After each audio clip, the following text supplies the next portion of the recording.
pemirsa, kalau tadi kita sudah lihat beberapa koleksi di Museum Sejarah Jakarta, sekarang saya akan ajak Anda untuk mengenal nih tata kelola dan kegiatan apa aja sih yang ada di museum ini. Nah, untuk mengetahuinya saat ini saya sudah bersama Mbak Lulu Aziza yang merupakan salah satu pemandu wisata di Museum Sejarah Jakarta. Halo Mbak Lulu, apa kabar? Baik, alhamdulillah. Sehat selalu ya? Iya, sehat selalu. Harus sehat loh kita. Mbak Lulu, tadi kan saya keliling-keliling nih, sebelum masuk ke sini, seingat saya nih ya Mbak, ini museumnya namanya Museum Fathahillah. Terus kenapa jadi Museum Sejarah Jakarta? Wah, ternyata nggak Kak Gesmi doang ya yang menganggap kalau museum ini namanya Museum Fathahillah, Kak. Banyak banget loh pengunjung sampai sekarang yang kalau ke kota tuh mau kemana sih Museum Fathahillah? Padahal tuh bukan, Kak. Jadi nama resmi museum ini adalah Museum Sejarah Jakarta. Nah, kenapa sih kok orang-orang lebih sering menyebut sebagai Museum Fathahillah ya? Karena Museum Sejarah Jakarta itu terletak di Jalan Taman Fathahillah nomor 1, Kelurahan Pinang Sia, Kecamatan Taman Sari, Jakarta Barat.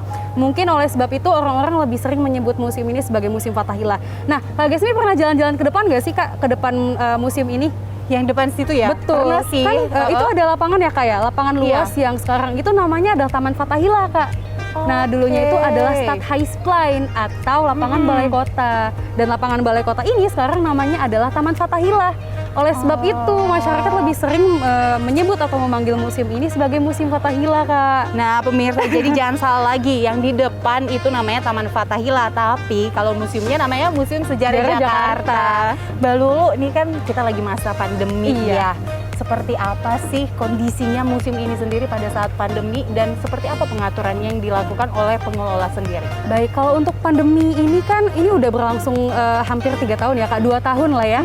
Kita kan sempat ada PSBB yang PSBB total, lalu PPKM level 4, level 3. Kita sempat tutup nih, Kak, berbulan-bulan, kan karyawannya juga bosen. Mungkin pengunjung-pengunjung juga aduh kangen nih pengen ke museum. Kita ini selama pandemi, selama tutup kita nggak diem aja. Tapi kita bikin virtual tour, kita juga membuat konten yang bisa dilihat di media sosial Museum Kesejarahan Jakarta. Dan juga setelah ada masa new normal, lalu PPKM levelnya sudah lebih rendah, kita ini mulai buka untuk umum. Tapi pengunjung ini tetap menerapkan protokol kesehatan dan harus sudah vaksin, Kak. Vaksin minimal 2 dosis. Nah, itu kenapa kita harus scan barcode ya tadi di depan untuk memastikan nih pengunjung-pengunjung di Museum Sejarah Jakarta ini juga aman. Aman untuk pengunjung lainnya juga. Jadi kita bisa tetap menjaga kesehatan dan protokol kesehatan. Mbak Lulu, saya penasaran nih, gedung yang di belakang kita ini gedung apa sih namanya? Sama ini nih patungnya. Ada patung ya? Ada patungnya nih. Ini patung apa ya? Oke, baiklah, mungkin dari gedung dulu ya, Kak. Nah, ini kita sekarang ini posisinya ada di taman belakang Museum Sejarah Jakarta, Kak. Gedung ini adalah gedung Museum Sejarah Jakarta. Dulunya Museum Sejarah Jakarta ini didirikan sebagai Balai Kota Batavia, Kak.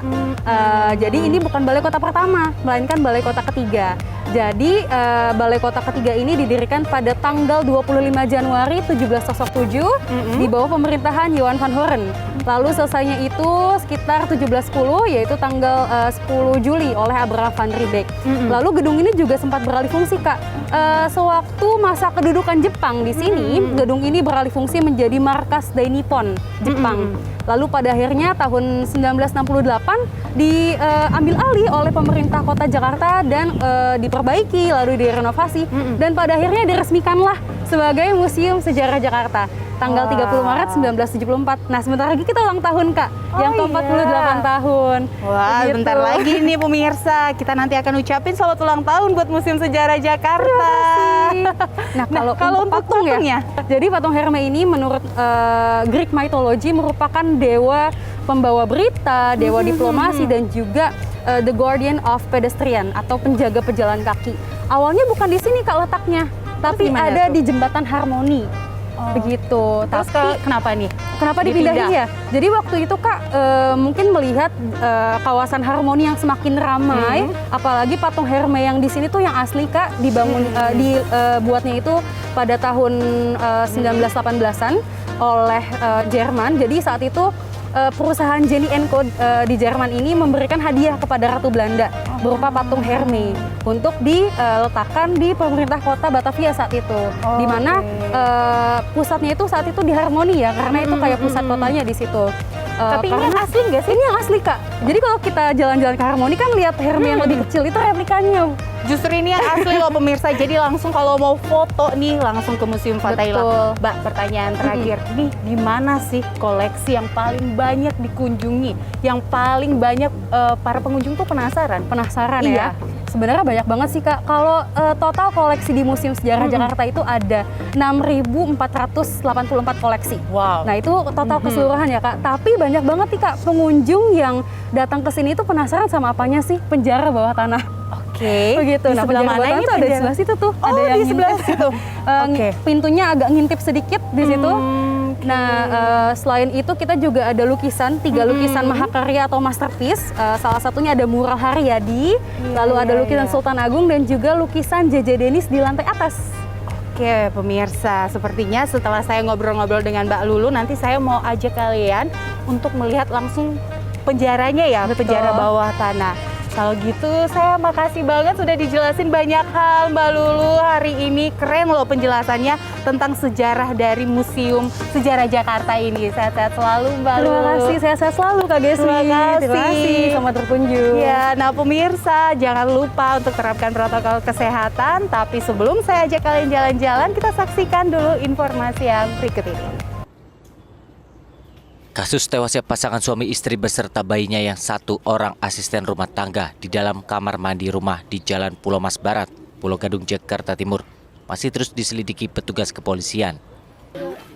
Tim Puslap 4 Polri bersama Polres Metro Jakarta Timur melakukan olah TKP Selasa sore. Hasilnya, tim Puslap 4 menemukan adanya kebocoran arus listrik di instalasi water heater yang digunakan saat memandikan bayi. Dan tim olah TKP Puslap 4 Polri Kompol Karya menjelaskan bahwa air seharusnya mengalir ke tanah jika ada kebocoran. Namun justru kebocoran arus instalasi ini masuk ke dalam konduktor sehingga menimbulkan korsleting dan menyebabkan korban tersetrum. Sementara Polres Metro Jakarta Timur telah memeriksa 2 orang saksi, yakni salah satu keluarga korban dan seorang asisten rumah tangga yang melihat kejadian tersebut. Nantinya polisi juga akan meminta keterangan sejumlah saksi lainnya. Melaksanakan olah TKP kejadian ditemukannya meninggal dunia satu keluarga di daerah Mas, Pulau Gadung hari Minggu kemarin.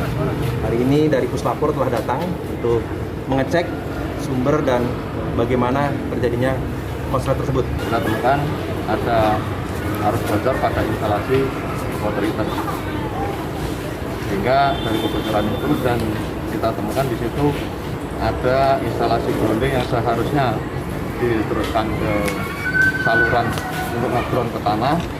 Kalaupun ada bocor dilakukan, tapi itu ternyata masuk ke instalasi sehingga dia mengenai ke gagang yang di situ ada unsur logamnya yang merupakan konduktor. Sementara kini ketiga korban masih berada di rumah duka Green Haven, sedangkan 1 korban yang merupakan asisten rumah tangga telah dibawa ke kampung halamannya di Wonogiri, Jawa Timur. Diketahui keempatnya tewas tersetrum di dalam kamar mandi. Kejadian berawal saat ibu tengah memandikan anak balitanya hingga akhirnya tersetrum water heater. Kemudian asisten rumah tangga dan ayah balita yang berniat menolongnya justru ikut tersetrum.